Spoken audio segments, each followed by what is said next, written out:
Después de que Salomón se apartó del camino de Dios, el Señor lo juzgó y decidió quitarle el reino de Israel.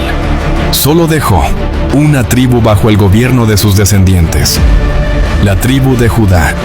Las otras 10 tribus fueron entregadas a Jeroboam, a quien Dios eligió como nuevo rey sobre Israel. Pero hubo una tribu que nunca aceptó ser gobernada por él. Dios le dio una promesa clara a Jeroboam. Te pondré a ti en el trono de Israel, y gobernarás todo lo que tu corazón desee. Si prestas atención a lo que te digo y sigues mis caminos y haces todo lo que yo considero correcto, y si obedeces mis decretos y mandatos, como lo hizo mi siervo David, entonces siempre estaré contigo. Estableceré una dinastía duradera para ti, como lo hice con David, y te entregaré a Israel. Cuando Salomón murió, su hijo Roboam quedó como rey en Judá, mientras Jeroboam gobernaba sobre las 10 tribus del norte. No pasó mucho tiempo antes de que surgiera tensión entre ambos. Los ejércitos estaban listos para enfrentarse, pero Dios intervino con una orden firme. Esto dice el Señor: no peleen contra sus parientes, los israelitas. Regrese cada uno a su casa, porque lo que ha sucedido es obra mía. Después de este suceso, Jeroboam tomó una decisión equivocada. Temía que, si el pueblo seguía subiendo a Jerusalén para adorar en el templo del Señor, sus corazones regresarían a Roboam y él perdería el trono, o incluso su vida. Dominado por el miedo, desobedeció a Dios. Mandó a construir altares paganos, fabricó ídolos y estableció su propio sistema de adoración. Y luego le dijo al pueblo: para ustedes es muy complicado ir hasta Jerusalén a adorar. Miren, israelitas, estos son los dioses que los sacaron de Egipto. Los actos de Jeroboam fueron abominables. Su idolatría arrastró a todo Israel al pecado. El pueblo abandonó al Dios verdadero para rendirse ante imágenes hechas por manos humanas. Entonces, Dios envió a un profeta, cuyo nombre no fue revelado, con un mensaje directo. Delante del altar pagano que Jeroboam había construido, el profeta proclamó: ¡Oh altar! ¡Altar! ¡Esto dice el Señor! En la dinastía de David nacerá un niño llamado Josías, quien sacrificará sobre ti a los sacerdotes de los santuarios paganos que vienen aquí a quemar incienso, y sobre ti se quemarán huesos humanos. Como señal de que este mensaje venía de Dios, el altar se partió en dos, y las cenizas se derramaron. Sin embargo, ese mismo profeta desobedeció una orden directa del Señor. Aunque fue instrumento de Dios, ignoró la instrucción de no comer ni beber en ese lugar, ni volver por el mismo camino. En su regreso, fue alcanzado por un león y murió, como castigo por su desobediencia. A pesar de todas estas advertencias, Jeroboam no quiso escuchar.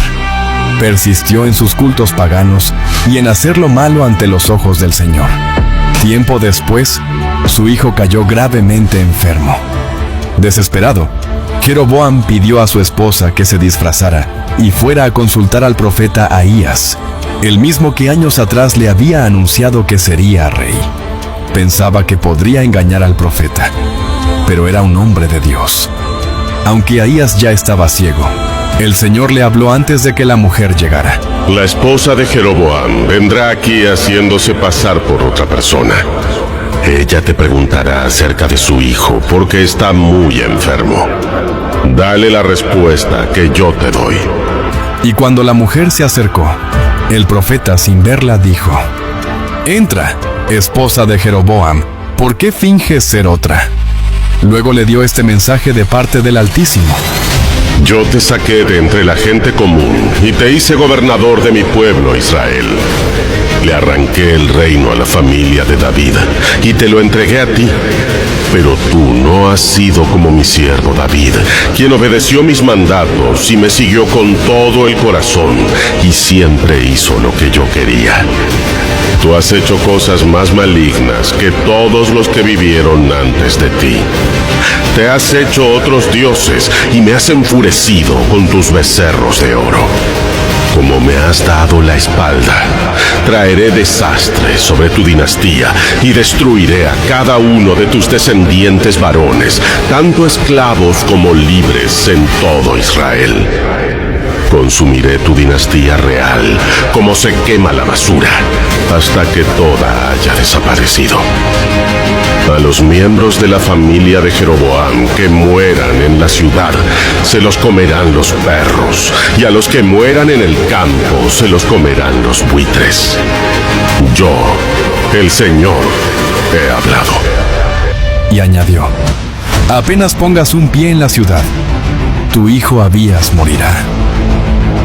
Sin embargo, también le dio una palabra de consuelo. Le dijo que solo ese niño sería enterrado con honra, porque en él el Señor había visto algo bueno, algo diferente a los demás miembros de la familia de Jeroboam. Y así fue. Apenas la mujer cruzó el umbral de su casa, el niño murió. Todo el pueblo lloró su muerte y fue sepultado, tal como había dicho el profeta. Pero la sentencia de Dios no terminó allí.